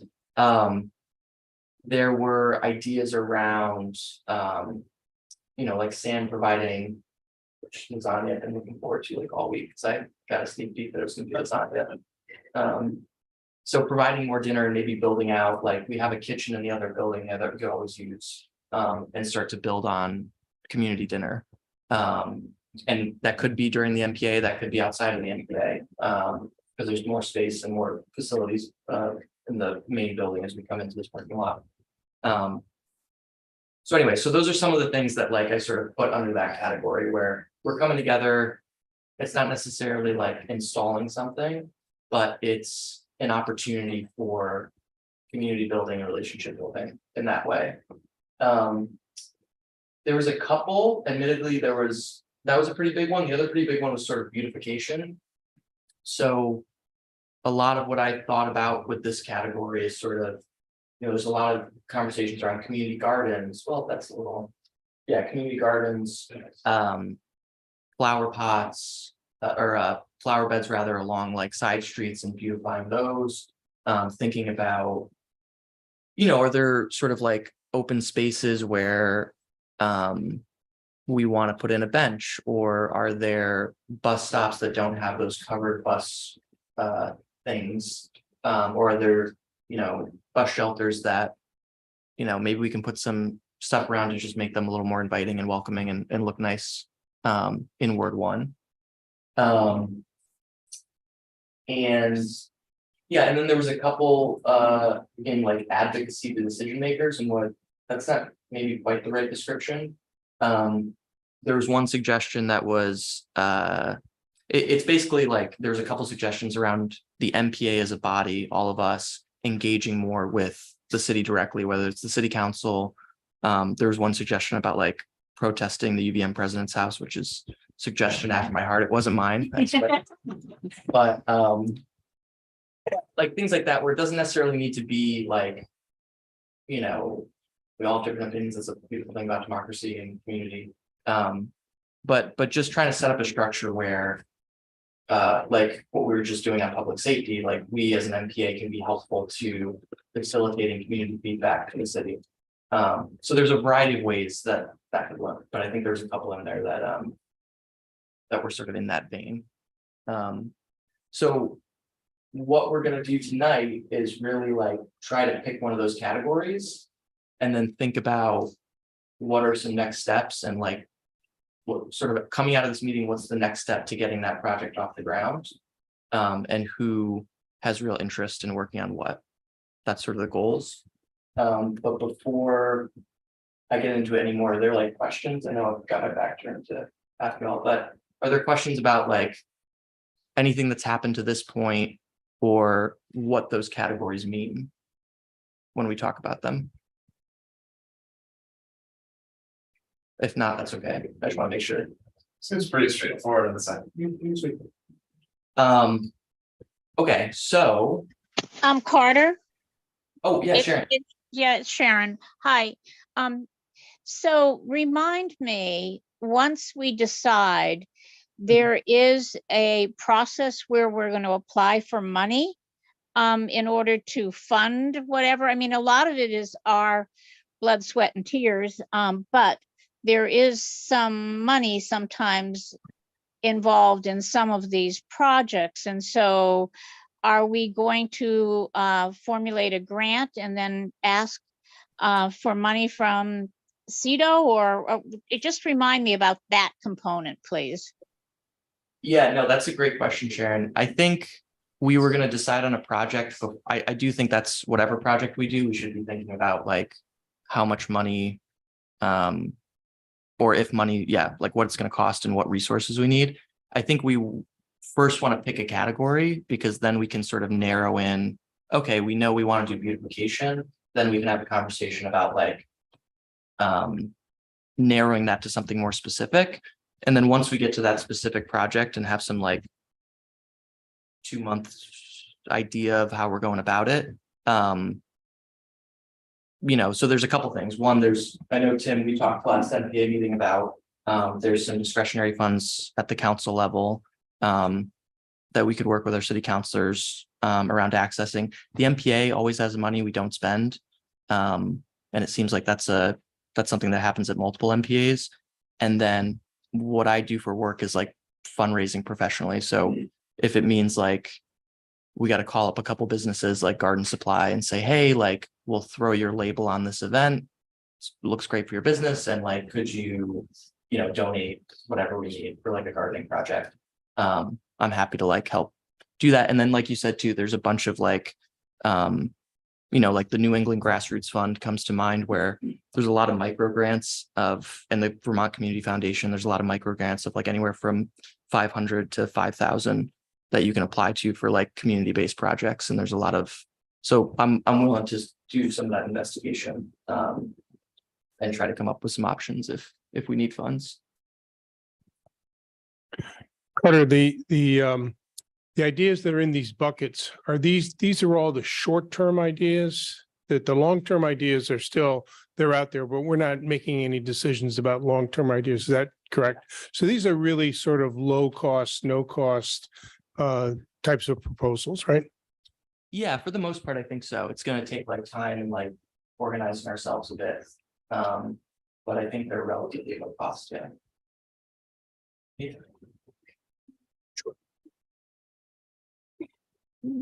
So I might have missed this, but I remember that the conversation arose a meeting a couple of times before this last meeting we had, where there was a request to maybe make a path from Riverside up that bank up over here. And that was for me, the spirit of this project was to be helpful, was to create, I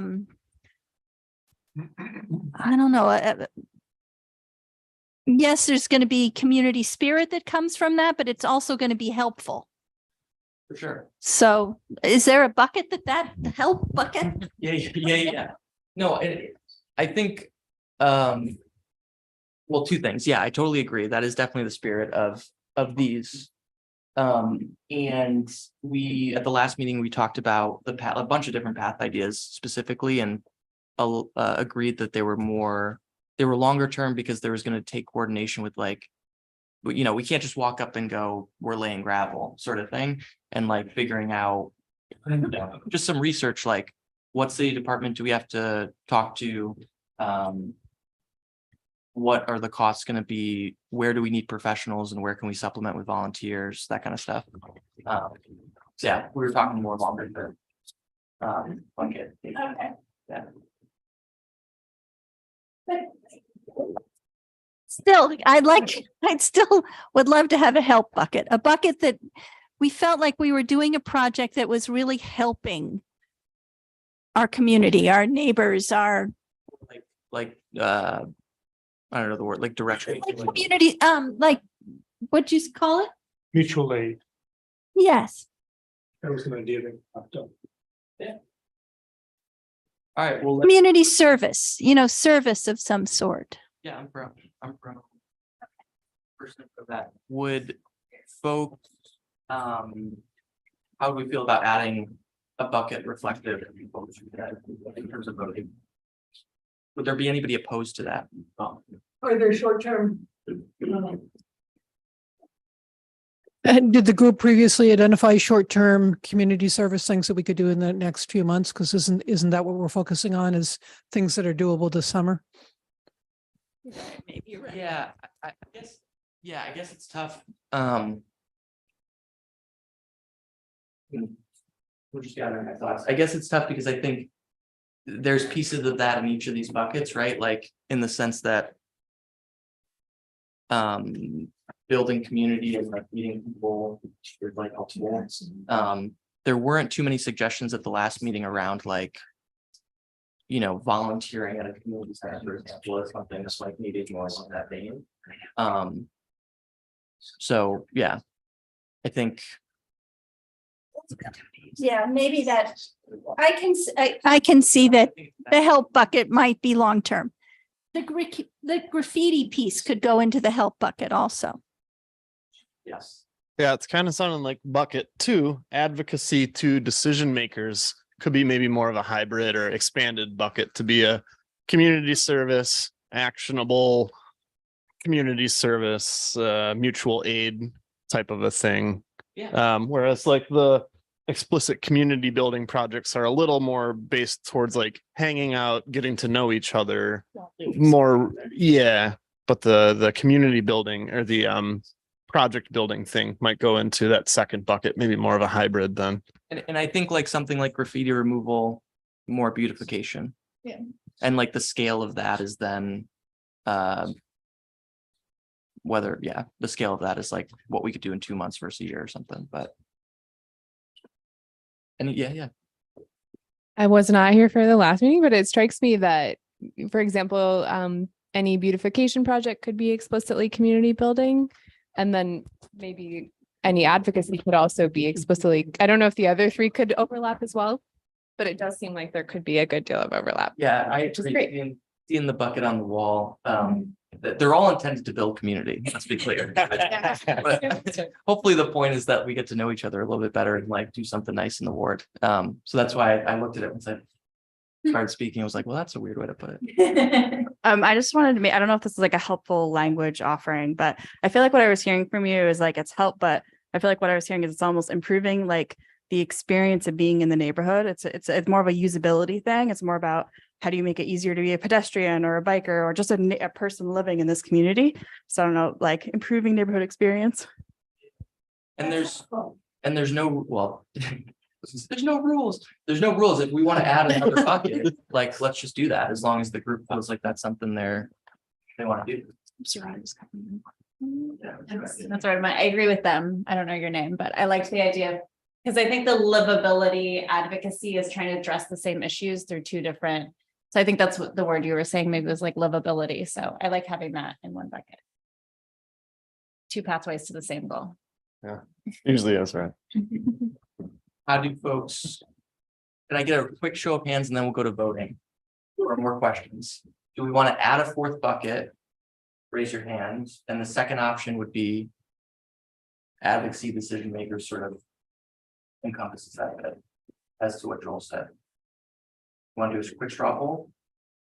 Yeah, sure. Wait, I'm a little confused. What is the fourth bucket? That's that you're talking about? Fourth bucket. Improving livability or something. Yeah, that sounds good. Livability. Okay. So take out the advocacy piece. What's a totally separate thing? Separate. Completely independent. Yeah. The beautification really is livability. Or. Yeah. So I'll do a quick recap. I should brought my laptop. So just to recap some examples of buckets real quick. So like first bucket, right? Community building is what I'm calling it.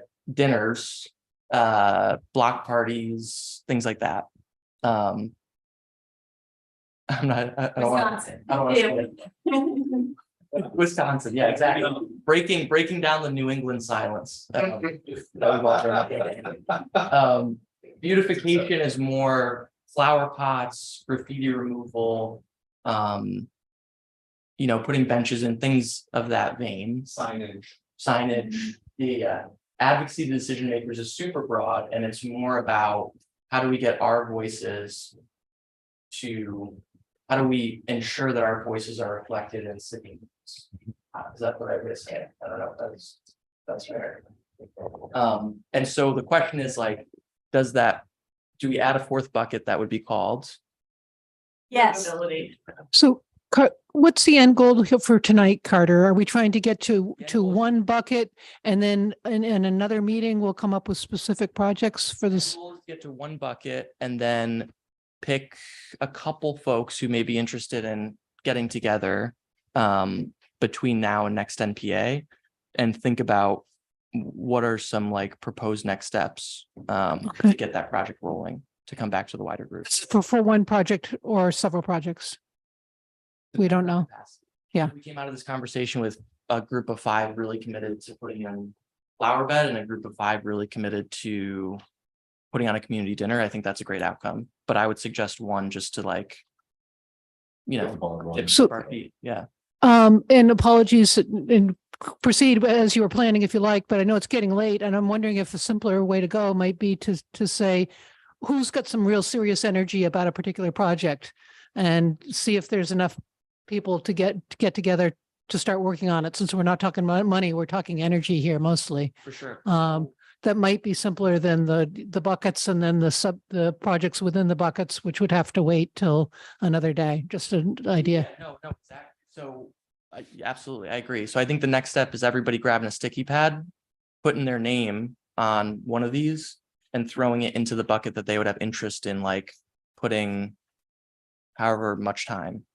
We don't expect people to sign up for like 10 hours a week or something, but like this is something that I have interest in like actively working on.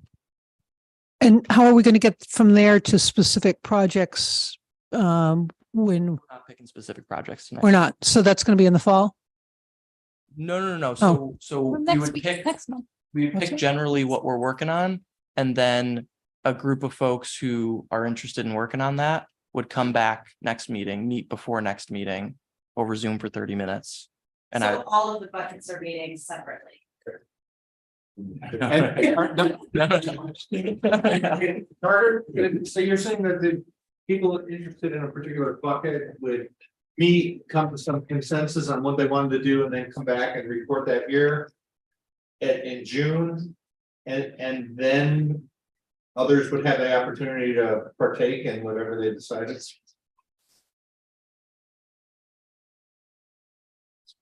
Not quite. No, we're just, so. Can we just raise our hands? Sure, so. Are we gonna start by adding livability? Yeah, so let's just decide real quick. Is livability gonna be a bucket? Raise your hand. Sure. Yeah. Okay, good. Oh, okay. I'm sorry, I've also been up since 6, so I'm. You need help today. No, that works. So I like raising hands. So if you would have interest in working on explicit community building projects, meaning like community dinners, Chase block party, things like that, raise your hand. 1, 2, 3, 4, 5, 6. Keep your hands up. 2, go once, go twice, 3, 4, 5. Okay. If you would have interest in, I'm just gonna write this down. Lord knows I'll bring on. I'm sorry, not to add another process question, but is the question, would we be interested in participating or would we be interested in having a leadership role? Participating. Oh, yeah, I'd like to change the vote. We get 1 vote or 3 votes. You can vote as many times as you want. Sure. Good question. It's almost like we need a professional facilitator. So advocacy to decision makers, that bucket was talking about making sure that we as a board are reflective for the government and are communicating on various things. Raise your hand if you had an interest in that as a project. 1, 2. I'm starting this way. Going once, going twice. Okay.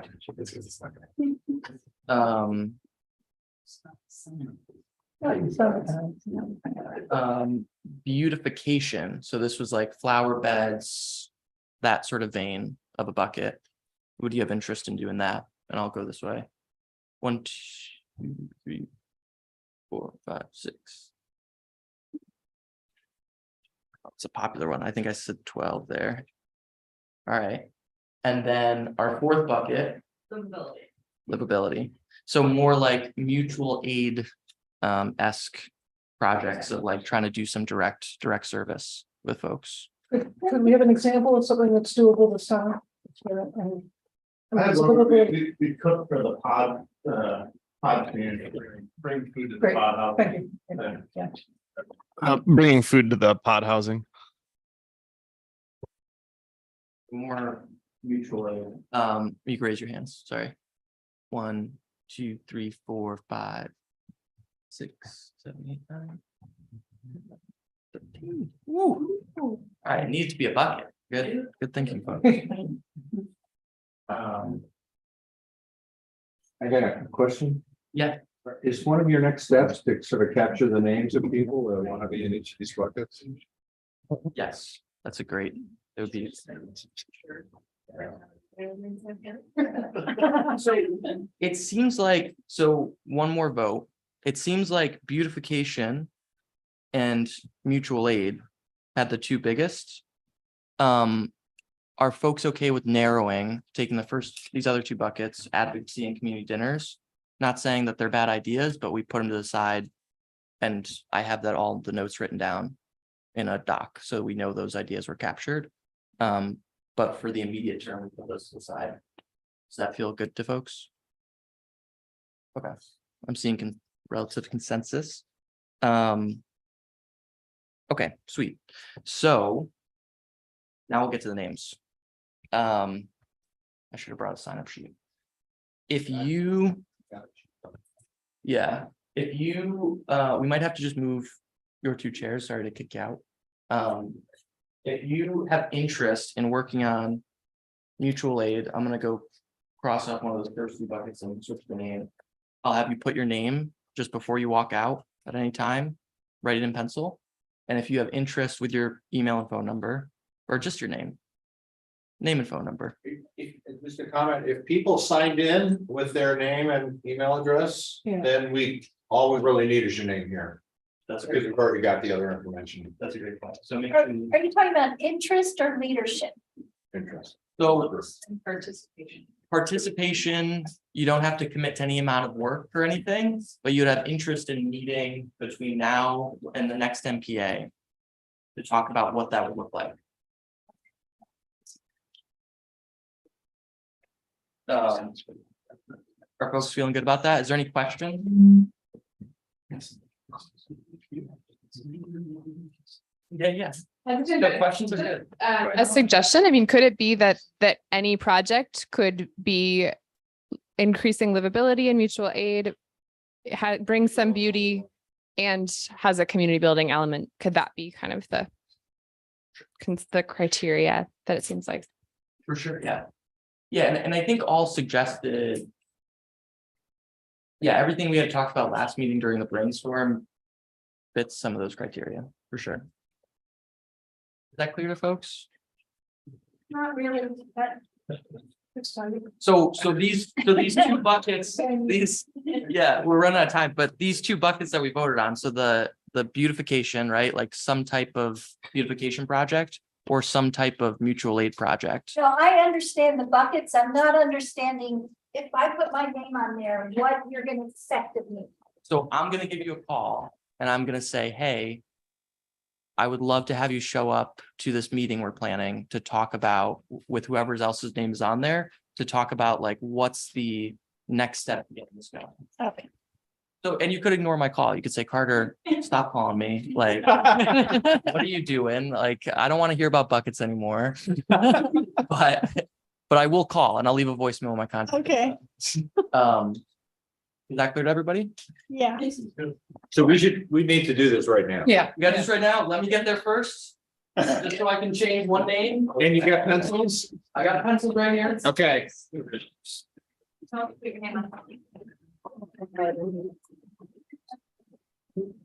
I'm expecting you to guess there. You should be first. I don't know.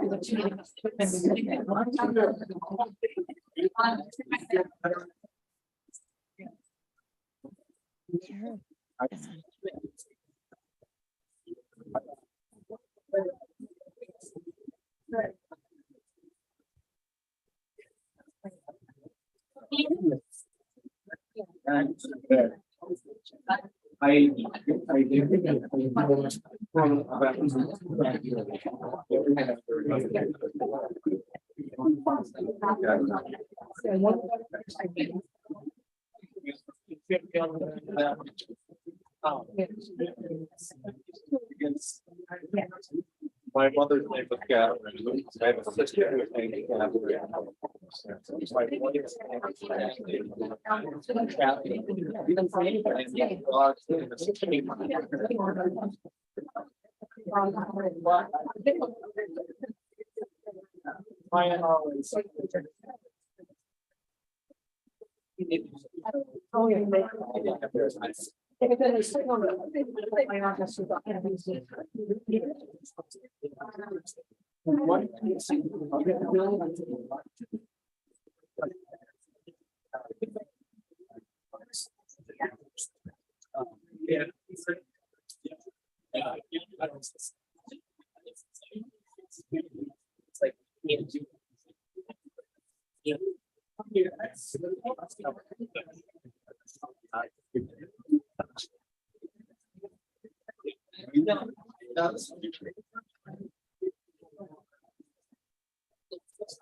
I haven't done any of the legwork to see my work for it. Well, So to me, it's harder. Don't worry, I don't accept all the emails for myself.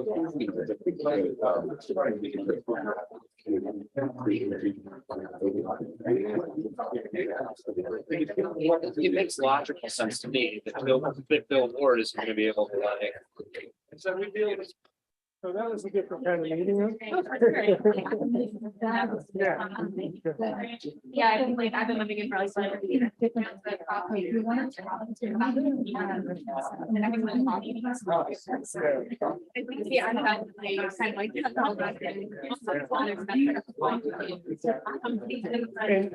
that's happened in the past.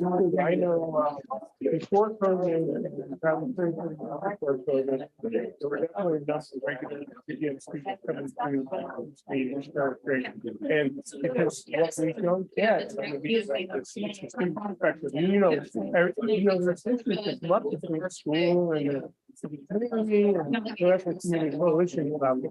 It's really good that you can be here. Yes.